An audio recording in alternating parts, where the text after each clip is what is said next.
We like war. We like war. We're a warlike people. We like war because we're good at it. And you know why we're good at it? Because we get a lot of practice. This country's only 200 years old, and already we've had 10 major wars. We average a major war every 20 years in this country, so we're good at it.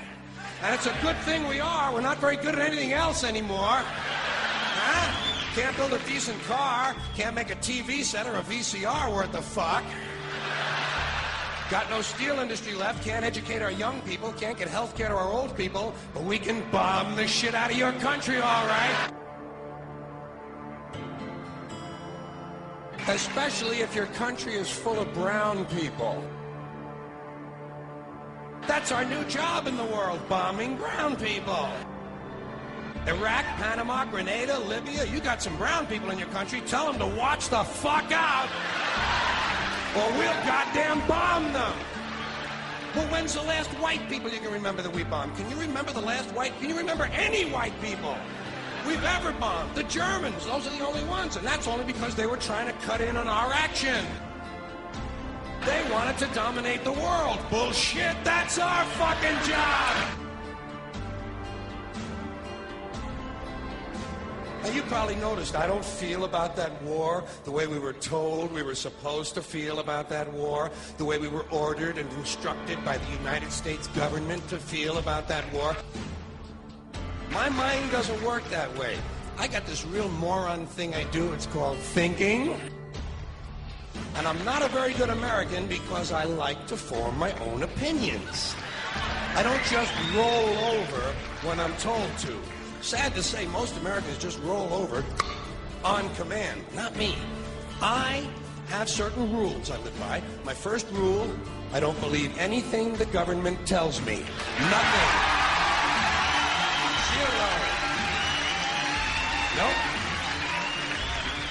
And I don't take very seriously the media or the press in this country, who in the case of the Persian Gulf War were nothing more than unpaid employees of the Department of Defense, and who most of the time function as kind of an unofficial public relations agency for the United States government.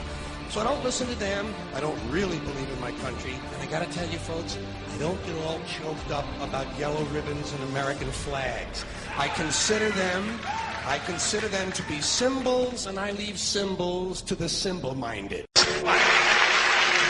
Now, to balance the scale, I'd like to talk about some things that bring us together. Things that point out our similarities instead of our differences. Because that's all you ever hear about in this country is our differences. That's all the media and the politicians are ever talking about, the things that separate us, things that make us different from one another.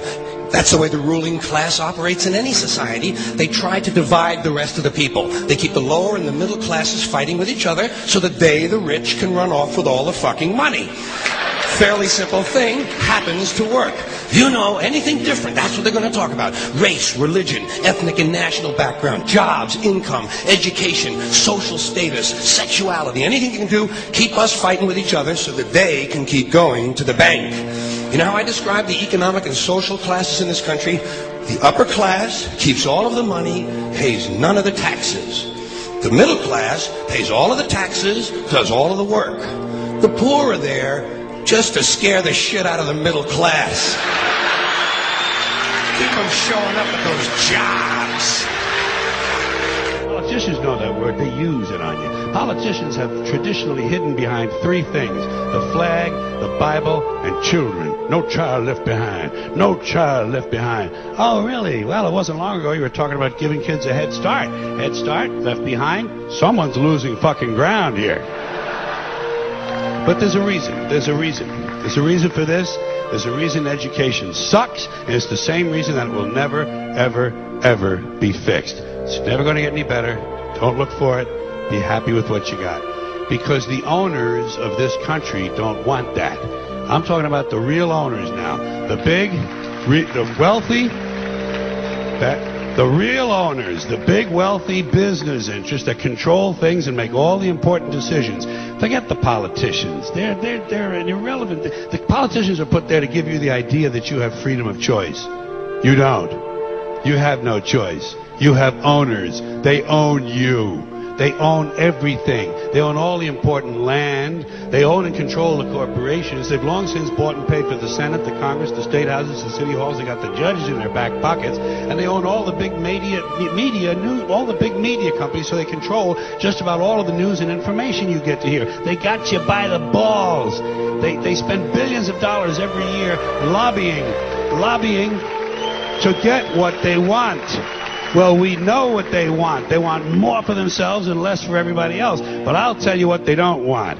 They don't want a population of citizens capable of critical thinking. They don't want well-informed, well-educated people capable of critical thinking. They're not interested in that. That doesn't help them. That's against their interest. That's right. You know something? They don't want people who are smart enough to sit around the kitchen table and figure out how badly they're getting fucked by a system that threw them overboard 30 fucking years ago. They don't want that.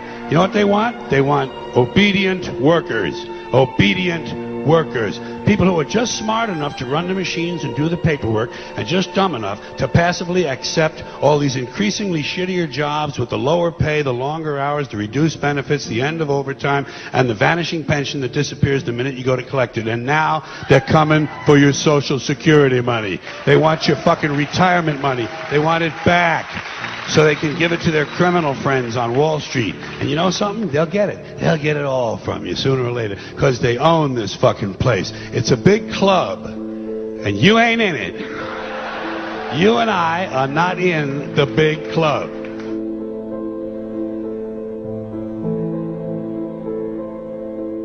The greatest form of control is where you think you're free when you're being fundamentally manipulated and dictated to.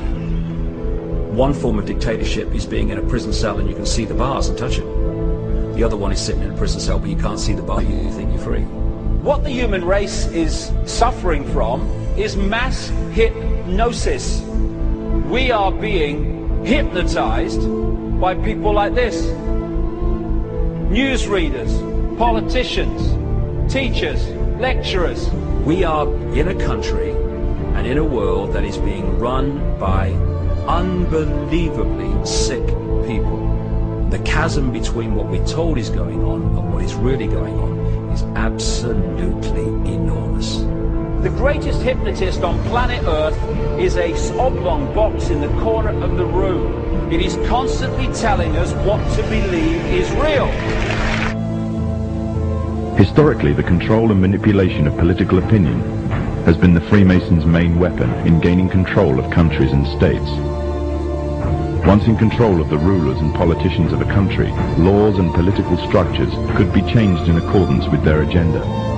However, since restricting the body does not necessarily mean restricting the mind, the Freemason recognizes that their plan for a global government hinges completely on subduing the masses to their agenda, and thus eliminating opposition to their cause. And the greatest threat to their plan, posing more danger than any army or law, is the threat of a free-thinking mind. In order to eliminate this threat and to achieve their objective, the Masons have set about the boldest plan ever devised: the complete control of every aspect of human life, your life. And the weapons they are using against you are in your very homes, entertaining you and your children, and gradually indoctrinating you without you even realizing.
talking about the fact that a war is rich old men protecting their property by sending middle-class and lower-class young men off to die.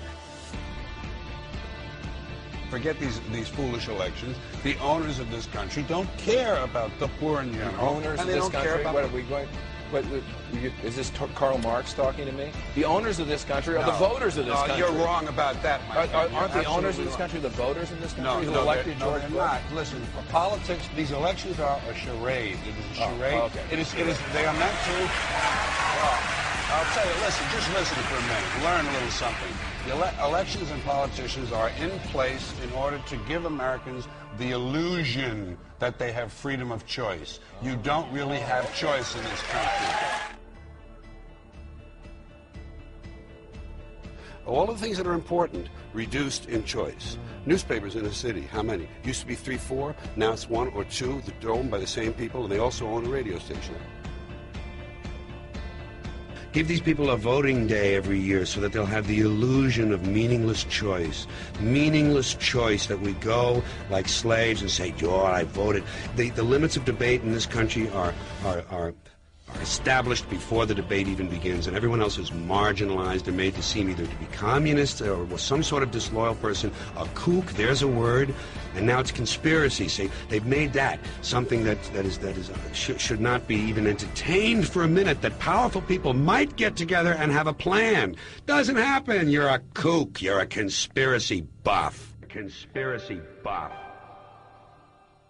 Not as a result of a conspiracy, but because... You don't need a formal conspiracy when interests converge. These people went to the same universities and fraternities. They're on the same boards of directors. They're in the same country clubs. They have like interests. They don't need to call a meeting. They know what's good for them, and they're getting it. And there used to be 7 oil companies. There are now 3. It will soon be 2. The things that matter in this country have been reduced in choice. There are 2 political parties. There are a handful of insurance companies. There are about 6 or 7 information things. But if you want a bagel, there are 23 flavors because you have the illusion.